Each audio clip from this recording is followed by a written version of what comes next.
అందరూ కూడా క్రిస్మస్ అనగానే మనము కొత్త బట్టలు తొడుక్కొని మనము పిండి వంటలు చేసుకొని తిని మందిరాలకు వెళ్ళడం కాదు నా ప్రియ సహోదరి సహోదరుడా. క్రిస్మస్ అనగానే బట్టలు లేని వాళ్ళకి బట్టలు లేని వాళ్లకు బట్టలు ఇవ్వడం క్రిస్మస్. విధవరాండ్రులను వారి ఇబ్బందులలో పరామర్శించుటయే నిజమైన భక్తి. అసలు క్రిస్మస్ అనగానే దుస్తులు లేని వారికి దుస్తులు ఇవ్వడము, అన్నము లేని వారికి అన్నం పెట్టడం, ఏ అవసరములోనైనా మనము ఒక క్రైస్తవులుగా ముందు పడాలి ప్రేమిన వాళ్ళ. క్రిస్మస్ అనగానే మన విందులు మన వినోదాలు కాదండి. ఆ దేవుని పనుల నిమిత్తము కూడా మనం ఏం చేయాలా? బట్టలు లేవనుకోండి, మన సహోదరునికి బట్టలు ఇవ్వాలి ప్రేమిన వాళ్ళరా. ఆహారం లేదనుకోండి, ఆకలితో ఉన్నాడు అనుకోండి, మనం ఏం చేయాలా? ఆహారం ఇవ్వాలి. నిజమైన భక్తి అంటే ఏంటో తెలుసా ప్రేమిన వాళ్ళరా?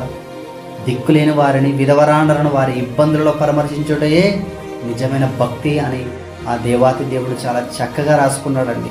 ఇలా మనము కూడా పండుగల పేరుతో పండుగలు ఎన్నో గడిచిపోతున్నాయి, కానీ మన బ్రతుకు మారక, మన తీరు మారక సంవత్సరానికి ఒక క్రిస్మస్ పండుగ వస్తుంది అని చెప్పేసి ఆ పండుగ రోజు ఆ పండుగ వాతావరణాన్ని మనమందరం కూడా అవలంబించుకొని మన జీవితాలలో మన ప్రవర్తనను దిద్దుకొని, అవును కదా ఈ సంవత్సరం క్రిస్మస్ జరుపుకుంటున్నాను, నా ప్రవర్తన ఎలాగుంది, ఆ వచ్చే క్రిస్మస్కి నా బ్రతికి ఎలా ఉంటుంది అని మనమే గుండె మీద చేసుకొని పరిశీలన చేసుకొని పరిశుద్ధంగా పవిత్రంగా నేను దేవుని కొరకు ఏనాడైనా బ్రతికానా? క్రిస్మస్లు ఏమో వస్తున్నాయి వెళ్ళిపోతున్నాయి, నా బ్రతుకు మారట్లేదు కదా, నా బ్రతికి ఇంతేనా? నాకు బ్రతికిచ్చింది దేవుడు, ఆ దేవుని కొరకు నేను బ్రతకాలి. నేను త్రాగడానికన్నా బ్రతికిచ్చింది, అక్రమ సంబంధం పెట్టుకోవడానిక నాకు ఇంత మంచి దేహం ఇచ్చింది, నేను అబద్ధాలు చెప్పడానిక బూతు మాటలు మాట్లాడడానిక నాకు ఇంత మంచి అవయవాలు ఇచ్చింది. నాకు ఇచ్చినటువంటి అవయవాలు ఆ దేవుని పని చేయుట కొరకే నాకు ఇంత మంచి అవయవాలు ఇచ్చాడని ఆ క్రిస్మస్ని అడ్డం పెట్టుకొని మనం అందరం కూడా బట్టలు లేని వారికి బట్టలు ఇవ్వడం, అన్నం లేని వారికి అన్నం పెట్టడం, ఇది కదా ప్రేమైన వాళ్ళ నిజమైన భక్తి. వారి ఇబ్బందులలో పరామర్శించాలి, మనల్ని మనము తగ్గించుకొని ఆ దేవుణ్ణి హెచ్చించాలి ప్రేమైన వాళ్ళ.